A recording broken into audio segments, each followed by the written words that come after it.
14 days. That's all that stood between me and my wedding day. 14 days before I would marry the man I loved more than anything in this world. And in those 14 days, my own father tried to destroy everything I had built. "She's a liar," my father said, looking my fiancé straight in the eye. "Always has been."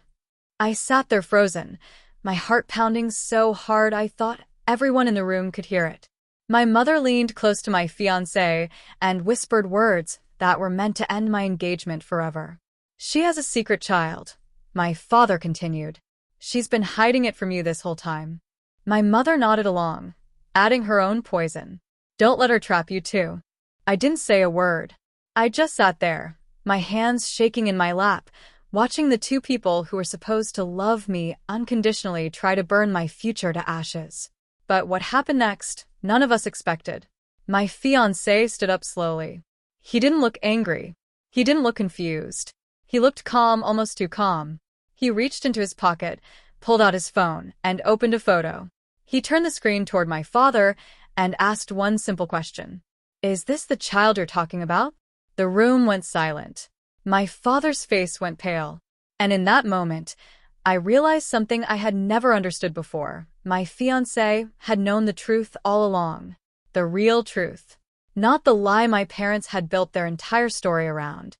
What was in that photo? Why did my father suddenly look like he had seen a ghost? And why, after years of calling me a liar, was it actually my parents who had been hiding something far worse? Stay with me, because what I'm about to tell you is a story of betrayal, secrets, and a truth so shocking that it didn't just save my wedding. It tore apart everything my family had built on lies. Who I was before this day. My name is Claire. I was 28 years old, and for most of my life, I believed my parents were good people. Strict, yes. Judgmental, sometimes. But good people who wanted the best for me. I grew up in a small town where everyone knew everyone's business. My father was respected in our community, a deacon at our church, a man people went to for advice. My mother was the perfect picture of a devoted wife, always organizing charity events, always smiling at church gatherings. From the outside, we looked like the perfect family. But there was one thing about me that my parents never let me forget, not even for a single day of my life. When I was 16 years old, I made a mistake. I got pregnant. I was young, scared, and the boy involved disappeared the moment he found out. My parents were furious, not at him, but at me. They told me I had brought shame to our family name. They told the whole town a different story, that I had gone away to study abroad for a semester. In reality, they sent me to live with my aunt in another city until the baby was born. The baby, a baby girl, was given up for adoption. My parents made that decision. I was 16 and terrified, and I didn't have the strength to fight them. I held my daughter for exactly 11 minutes before the nurse took her away. I never saw her again. For 12 years, that secret stayed buried. My parents told me I should be grateful they saved my reputation. They told me if anyone ever found out, my life would be ruined. They told me I should never, ever speak of it, especially not to any man I dated. So when I met Daniel 3 years ago, I carried that secret like a stone in my chest. I loved him completely, but I was terrified that if he knew about my past, he would leave me. My parents had convinced me that this secret was the ugliest thing about me, something no good man would ever accept. What I didn't know was that Daniel already understood pain, loss, and secrets far better than I did. And what I definitely didn't know was that my parents weren't just keeping my secret from him. They were hiding a much darker secret of their own. Meeting Daniel. Daniel and I met at a charity run for a children's hospital. I was there volunteering, handing out water bottles to runners. He came up to me afterward, sweaty and out of breath, and asked if I had any water left for someone who finished dead last. I laughed. It was the first time in years I had laughed that easily with a stranger. Daniel was kind in a way that felt different from other men I had dated. He listened more than he talked. He noticed small things, like when I went quiet during conversations about family, or when I changed the subject whenever someone asked about my teenage years. He never pushed. He just waited, patiently, for me to trust him enough to open up. It took almost a year before I told him I had something from my past that scared me to share. He held my hand and said, "Claire, whatever it is, it doesn't change who you are to me. I'm not going anywhere." But every time I tried to tell him about the baby, the words caught in my throat. My parents' voices echoed in my head. "Don't tell him. He'll leave. No man wants damaged goods." So I stayed silent. I let Daniel propose to me 18 months into our relationship without knowing the full truth. I said yes with tears in my eyes, partly from joy and partly from guilt for the secret I still hadn't shared. We planned a small wedding, close family, close friends, a simple ceremony at a garden venue Daniel's mother loved. Everything was falling into place. Until 14 days before the wedding, when my parents invited Daniel over for what they called a family dinner. I had no idea it was actually an ambush. It was a Sunday evening. My mother had cooked a big meal, roast chicken, mashed potatoes, the kind of spread she only made for special occasions or, as I would soon learn, special manipulations. Daniel sat across from my father at the dining table, making polite conversation about work and the upcoming wedding. Everything seemed normal until dessert was served. That's when my father set down his fork, cleared his throat, and looked directly at Daniel. "Before this wedding happens," he said, "there's something you need to know about Claire." My stomach dropped. I knew exactly what was coming, but I never imagined my own father would be the one to say it. Not like this, not in front of everyone, not as a weapon. "She's a liar," he said. "Always has been." I opened my mouth to speak, but no words came out. I was 16 years old again, sitting in that same kitchen, being told I was a disappointment. "She has a secret child," my father continued, his voice flat and cold, as if he were reading a grocery list instead of destroying his own daughter's life.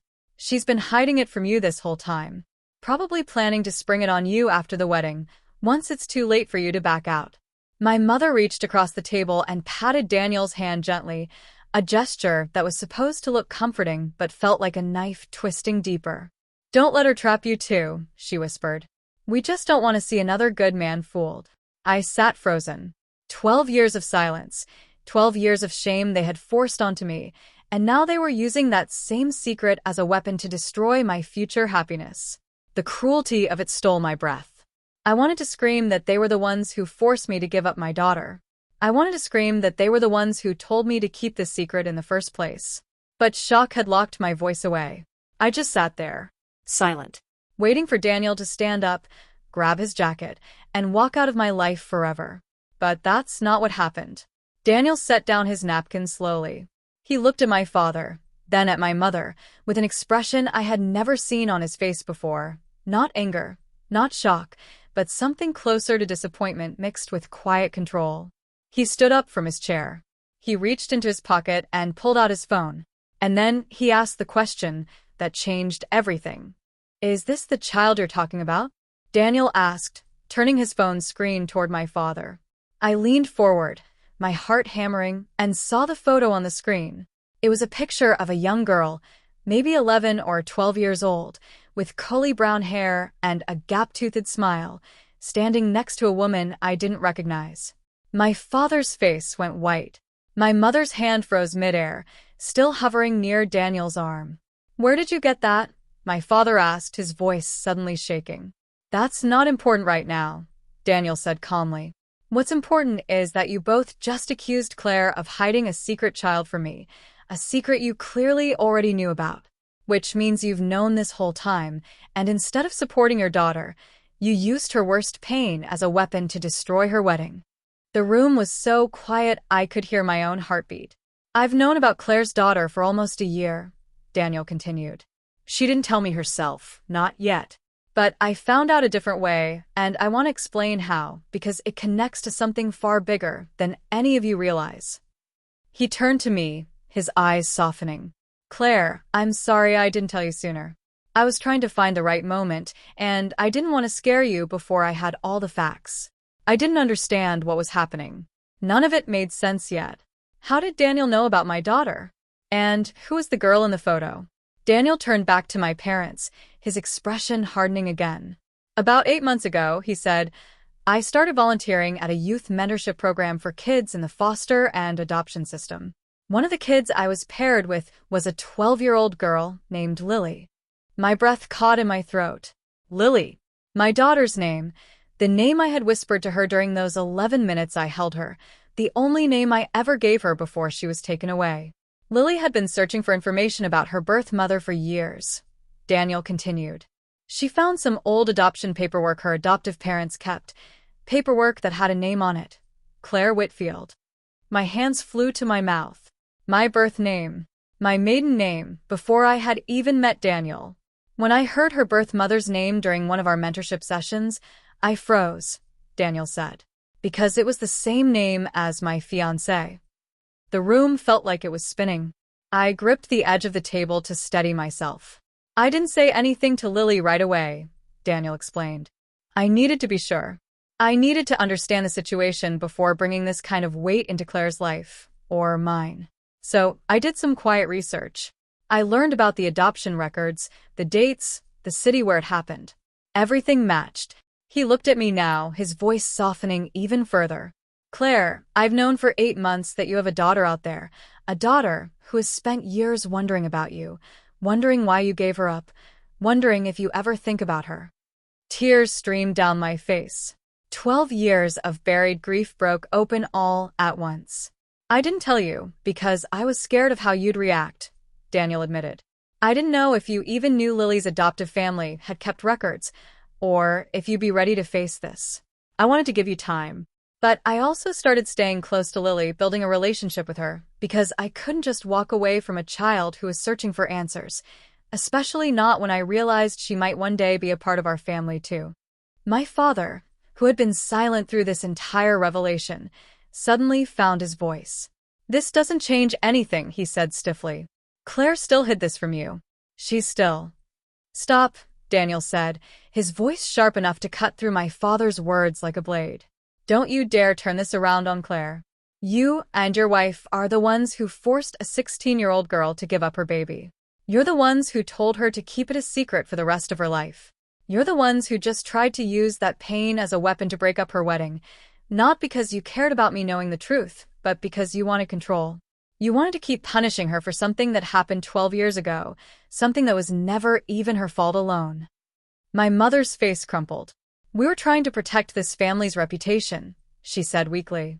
No, Daniel said. You were trying to protect yourselves. And tonight, you almost destroyed your daughter's happiness to do it. I sat there, shaking, overwhelmed by grief and shock and something else, something I hadn't felt in 12 years. Hope. Because somewhere out there was a girl named Lily who had been looking for me. And the man I was about to marry already knew her, already cared about her. But there was still one question burning in my mind. Daniel, I whispered. Where is she now? Where is Lily? Daniel reached for my hand. She's safe. She's living with a loving adoptive family about 2 hours from here. They know about the search. They've actually been hoping she could meet you someday if you were ready. If I was ready. 12 years of silence, and now the door was finally open. I want to see her, I said immediately, my voice trembling but certain. I need to see her. Daniel nodded. I can arrange that. But Claire, there's something else you should know. He hesitated, glancing briefly at my parents before continuing. Lily's adoptive parents reached out to your parents 2 years ago. They wanted to give Lily the option of meeting her birth mother when she got older. They sent letters, asking for an introduction, asking for any information that might help Lily understand her origins. My head snapped toward my parents. What is he talking about? My father's jaw tightened. My mother looked down at her plate, refusing to meet my eyes. They contacted us, my mother finally admitted, her voice barely above a whisper. We told them you didn't want any contact. We told them it was best for everyone if the past stayed buried. The betrayal hit me like a physical blow. My parents hadn't just forced me to give up my daughter 12 years ago. They had also blocked any chance of us finding each other again, without ever telling me the opportunity existed. You had no right, I said, my voice shaking with a rage I had never let myself feel before. You had no right to make that decision for me. Again. We thought we were protecting you, my father said. You weren't protecting me, I said, standing up from the table. You were protecting your own image. You were ashamed of me, and instead of helping me heal, you buried me under shame for 12 years, and then you tried to use that same shame to destroy my wedding. I looked at Daniel. I want to meet her. As soon as possible. I'll make the call tonight, he said. Section 8. Meeting Lily. 3 days later, Daniel drove me to a small house with a blue door and a garden full of sunflowers. My hands were shaking the entire ride there. I had rehearsed what I might say 100 times, and none of it felt like enough. Lily's adoptive mother, a warm woman named Patricia, opened the door and immediately pulled me into a hug. She's been waiting for this moment for years, Patricia said softly. Come in. She's a little nervous, but she's excited. I walked into the living room, and there she was, the girl from the photo, now standing in front of me in person. Curly brown hair, a gap-toothed smile, just slightly more grown now. Eyes that looked exactly like mine. Hi, she said quietly. I'm Lily. I know, I said, tears already falling. I've never forgotten that name. We sat together for hours that day. She told me about her life, her favorite books, her love for drawing, the questions she had carried for years about why I gave her up. I answered every question honestly. I told her about being 16 and scared, about parents who gave me no choice, about the 11 minutes I held her before she was taken from my arms. She cried. I cried. Daniel sat quietly beside me, his hand on my back the entire time, grounding me. Before we left, Lily hugged me tightly. I'm glad I found you, she whispered. I always wondered if you thought about me. Every single day, I told her. Every single day for 12 years. That visit became the first of many. Lily and I began building a relationship slowly, carefully, with the support of her wonderful adoptive parents who never once tried to replace what we were rebuilding. They only wanted to help her heal, and help me heal too. But while my relationship with my daughter was growing stronger, my relationship with my parents was falling apart completely. 2 weeks after that dinner, and just days before my wedding, I went to my parents' house for what I knew would be the most difficult conversation of my life. My mother opened the door, looking smaller than I remembered, almost frail with guilt. Claire, she said. We need to talk. Yes, I said. We do. We sat in the same living room where I had once been forced to agree to give up my daughter. My father sat across from me, his face unreadable. I want to know everything, I said. Every letter you received from Lily's family. Every decision you made without telling me. I deserve the full truth. My mother retrieved a small box from a closet. Letters, dated over several years, all addressed to me, but intercepted and hidden by my parents. Letters asking about my well-being. Letters from Patricia, hoping to one day connect Lily with her birth mother. Letters my parents had read, decided upon, and buried, all without my knowledge. I read each one in silence, feeling the weight of 12 stolen years pressing down on my chest. Why? I finally asked. Why would you do this to me? To her? My father's voice was quiet when he finally spoke. We thought we were doing the right thing. We thought if you reconnected with that part of your past, it would bring shame back into your life. We thought we were protecting your future. You weren't protecting me, I said. You were controlling me. You took away my choice when I was 16, and you kept taking it away every single day after that. And then, when my own happiness was finally within reach, you tried to destroy it using the very secret you forced upon me. My mother began crying. We're sorry, Claire. We didn't realize how much damage we caused. Sorry isn't enough, I said, standing up. I needed you to be parents 12 years ago, and you failed me. I needed you to respect my choices as an adult, and you failed me again. I don't know if I can trust either of you with my life, or with my daughter's life, after everything you've done. I left their house that day without forgiveness, without resolution. Only clarity. Clarity that I needed space from people who had spent over a decade making decisions for me out of shame and control rather than love. Section 10. The Wedding.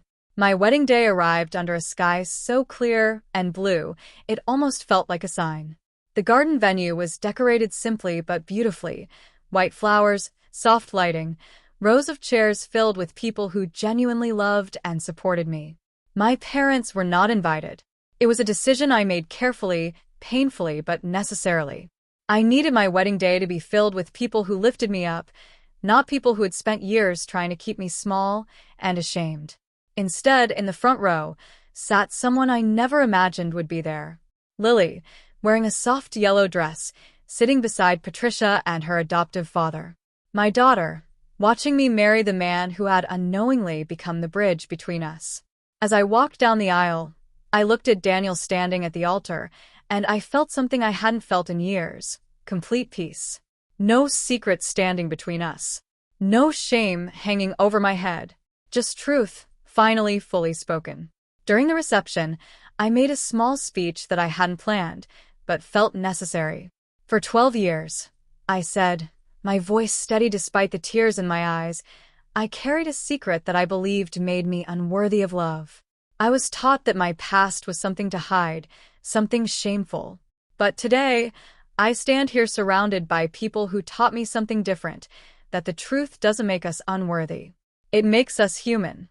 I looked toward Lily, who smiled at me through her own tears. To my daughter, Lily, I'm sorry it took 12 years for us to find each other. But I promise you, every day from now on, I will choose truth over silence. I will choose you, openly and proudly, for the rest of my life.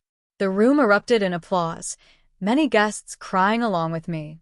Daniel squeezed my hand gently under the table, a silent reminder that I was no longer carrying this alone. In the months following the wedding, my life transformed in ways I never expected. Lily began spending more time with Daniel and me, slowly becoming part of our extended family while still maintaining her loving relationship with her adoptive parents, a beautiful blended family built on honesty rather than secrets. I started speaking more openly about my experience as a teenage mother forced into a hidden adoption. I connected with support groups for birth mothers, sharing my story to help other women who had been pressured into silence by their families. What once felt like my deepest shame became, instead, a source of strength and connection. My relationship with my parents remained distant for nearly a year. They reached out several times, asking for forgiveness, asking for a chance to rebuild trust. I wasn't ready for a long time. The wound they created ran too deep to heal quickly. Eventually, after much therapy and reflection, I agreed to limited contact, supervised visits, careful conversations, slow rebuilding of trust that may never fully return to what it once was. My parents had to learn, painfully, that love without respect for someone's autonomy isn't truly love at all. It's control disguised as protection. Lily, surprisingly, became the bridge that allowed some healing to begin. She expressed a desire to know her grandparents, despite everything that happened, and I made the decision to allow careful, monitored interactions for her sake, not necessarily theirs. My father, in one of our supervised visits, said something that stayed with me. I spent so many years trying to protect this family's image that I forgot to protect my actual daughter. I'm sorry it took losing your trust to understand that. It wasn't a perfect resolution. Some wounds don't fully close. But it was a beginning, a small, fragile step towards something healthier than what came before.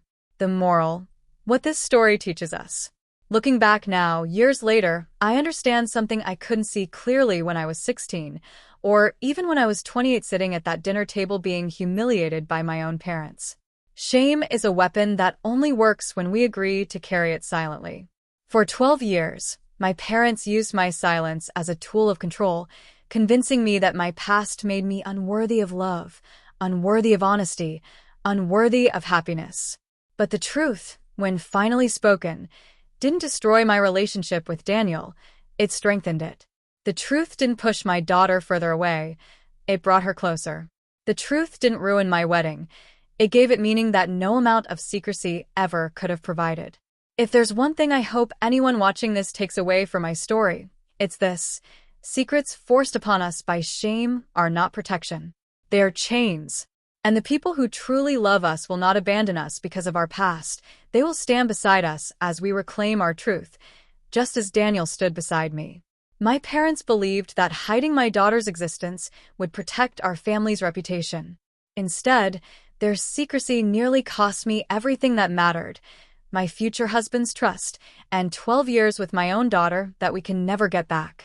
To anyone out there carrying a secret out of fear, out of shame, out of family pressure, I want you to know that the truth, however frightening, is always lighter to carry than the silence that protects other people's comfort at the cost of your own healing. My daughter found me not because my parents finally told the truth, but because the truth has a way of finding its way to the surface, no matter how deeply it's buried. And when it does, it doesn't just expose lies. It opens the door to healing that secrecy could never provide. Thank you for watching this story. If it touched you in any way, please consider sharing it with someone who might need to hear it today. And if you've ever carried a secret out of shame that wasn't truly yours to carry alone, I hope you find the courage, someday, to set it down.